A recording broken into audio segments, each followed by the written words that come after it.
Impact Family, impacting the world through healthy family. Shalom sahabat Impact Family yang dikasih Tuhan. Saudara-saudara, kalau kita belajar firman Tuhan itu secara berurutan, kita bisa lebih mengerti. Seperti beberapa hari ini kita sedang merenungkan dari ayat-ayat Roma pasal 12. Jadi karena kita membaca secara berurutan, ayat-ayat itu lebih dapat kita pahami, dapat kita mengerti. Seperti ayat dari Roma 12 ayat 19 mengatakan, saudara-saudaraku yang kekasih, janganlah kamu sendiri menuntut pembalasan, tetapi berilah tempat kepada murka Allah. Sebab ada tertulis, pembalasan itu adalah hakku. Akulah yang akan menuntut pembalasan. Firman Tuhan. Saudara, jikalau orang bersalah sama kita, kita balas itu lumrah ya, seperti biasa. Nah ini cara dunia demikian. Tetapi firman Tuhan mengajarkan supaya kita tidak menuntut balas. Melainkan pembalasan itu haknya Tuhan. Kita serahkan kepada Tuhan. Tidak mudah kan? Tetapi kita lihat konteksnya ini dari awal bicara soal kasih. Ya, jadi saudara, kalau ada kasih, kita bisa menjalankan semua yang diperintahkan oleh Tuhan ini. Tidak mudah, memang tidak mudah. Tetapi kita usahakan karena dengan sengaja melakukan. Karena memang tidak mudah untuk menjalankan prinsip-prinsip ini. Namun ada contoh-contoh saudara, contoh-contoh yang sebetulnya peristiwa yang besar ya. Seperti sekali lagi bisa kita ceritakan tentang peristiwa tahun 94 ada di Rwanda itu pembunuhan ya, genosida. Jadi antara suku dan suku itu sekali membunuh semua, tidak semua ya, sampai 800.000 orang dari satu suku. Jadi ini antara suku Hutu dan suku Tutsi ya. Jadi suku Tutsi ini lebih minoritas, suku Hutu lebih banyak orangnya. Namun karena dikira suku Tutsi ini membunuh presidennya, jadi dari suku Hutu waktu mereka berkuasa, mereka mengadakan pembunuhan besar-besaran.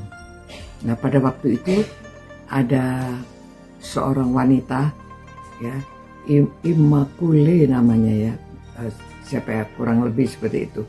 Dia dan beberapa orang perempuan disembunyikan di kamar mandi oleh seorang pendeta. Dia disembunyikan selama 91 hari. Bukan main. Dan mereka mendengarkan suara cerita, mendengarkan suara-suara pada waktu terjadinya pembunuhan itu. Nah, setelah masa ini selesai, perempuan-perempuan ini sudah terlepas dari persembunyiannya. Mereka bertemu dengan beberapa orang yang membunuh itu. Saudara, bagaimana perasaannya? Mungkin rasanya itu sudah keluarganya semuanya habis, saudara-saudaranya, familinya banyak yang sudah terbunuh. Rasanya ingin marahnya itu sudah naik sampai ke ubun-ubunnya. Namun, ibu ini seorang Katolik dan dia memberitahu sama bapak pembunuh ini, aku tahu kamu sudah membunuh keluargaku, saudara-saudaraku, tetapi aku melepaskan pengampunan kepada kamu. Aku tidak membalas.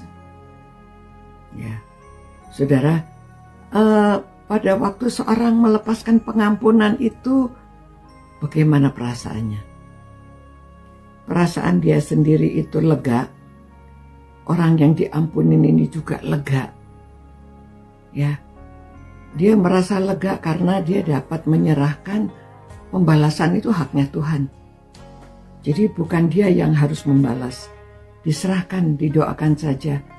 Semuanya biar Tuhan yang melaksanakan. Karena siapakah kita? Kita itu membalas dendam, marah. Ya, bukannya semakin pada waktu kita membalas, kita marah, kita menganiaya orang lain tuh bukannya semakin hatinya ada damai. Tapi begitu bisa melepaskan pengampunan, hati itu rasanya menjadi plong.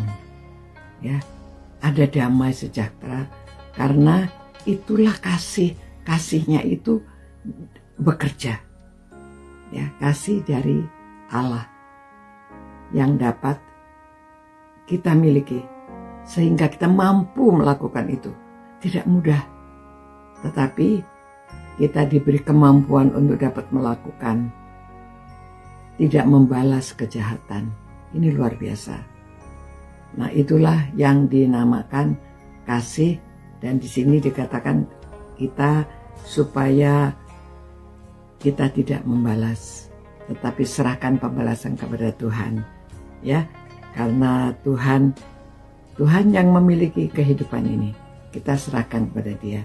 Nah, saudara, itu hal yang besar bisa lakukan, apalagi yang lebih kecil. Mari kita belajar, ya, supaya tidak membalas, tidak mendendam kepada orang yang pernah berbuat jahat kepada kita, tapi kita serahkan kepada Tuhan. Tuhan, kami belajar Tuhan dari ayat ini yang sangat berkuasa. Ayat yang luar biasa ya Tuhan, yang memberitahu supaya kami tidak menuntut pembalasan, tetapi pembalasan itulah adalah haknya Tuhan. Tolong kami Tuhan, supaya kami mampu melakukan. Tidak mudah Tuhan, tanpa kuasa-Mu. Itu sebabnya mohon kuasa-Mu ada di dalam diri kami, supaya kami dapat menjalankan firman-Mu. Tidak membalas kejahatan dengan kejahatan, tetapi kami dapat memberikan pengampunan. Karena Engkau yang terlebih dahulu mengampuni kami, orang yang berdosa ini ya Tuhan. Supaya kami juga dapat melakukan, mengampuni orang lain yang bersalah kepada kami. Karena kami berdoa dan mohon semua dalam nama Yesus Kristus. Amin. Demikian saudara-saudara, semoga kita dapat melaksanakan, dan Tuhan memberkati saudara, dan jadilah berkat di mana saja saudara berada. Sampai jumpa pula. God bless you. Ciao. Impact Family, impacting the world through healthy family.